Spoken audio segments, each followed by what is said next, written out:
Pair of linear equation two variables. इसमें देखो ये तुम्हारे क्या है बेटा, ये इक्वेशन दे रखी है, ये क्या है इक्वेशन दे रखी है, लेकिन क्या है पेयर में, जब पेयर बोला गया तो पेयर में तुम्हारी इक्वेशन दे रखी है।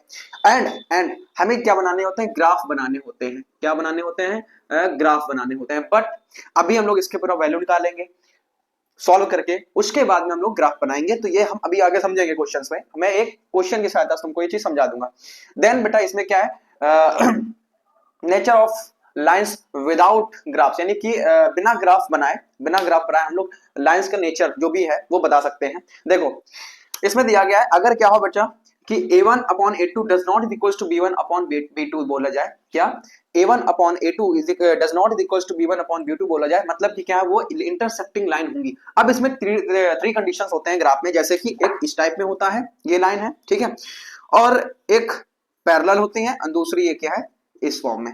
तो बेटा जब ये तुम्हारी क्या इंटरसेक्टिंग है, ये क्या है इंटरसेक्टिंग है, यानी एक दूसरे को लाइन इंटरसेक्ट कर रहे हैं, ये क्या है बेटा पैरेलल लाइन है एक दूसरे के। जब ये पैरेलल है, ये क्या है बेटा कोइंसिडेंट, मतलब कि एक दूसरे के ऊपर चिपकी हुई हैं। तो समझने का मतलब ये है कि ये जो बोला गया है लाइंस, ये ग्राफ में सिर्फ ये तीन कंडीशंस ही होती हैं, ये तीन कंडीशन ही होती है ग्राफ बनाने में, ठीक है।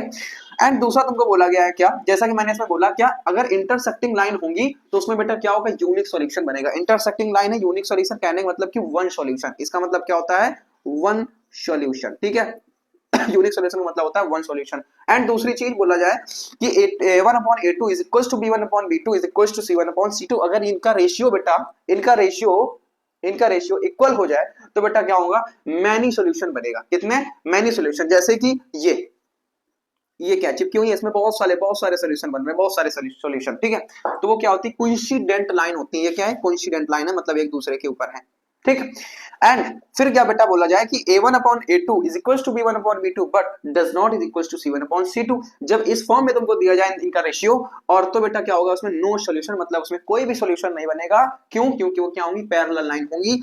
ये देखो पैरेलल लाइन है, तो इनका बेटा कोई सॉल्यूशन, ये क्या कहीं टच होंगी, कहीं इंटरसेक्ट, कुछ ऐसा करेंगे, कुछ भी नहीं करेंगे, क्योंकि पैरेलल लाइन तो वो पैरेलल चलती ही रहेंगी हमेशा, ठीक है। तो वो कहीं टच नहीं करेंगे, मतलब उसमें कोई भी सॉल्यूशन नहीं बनेगा, ठीक है। अब जो बेटा क्या होता है, जो पैरेलल लाइन होती है जिसमें कोई सॉल्यूशन नहीं होता है, वो क्या होती है इनकंसिस्टेंट, ठीक है।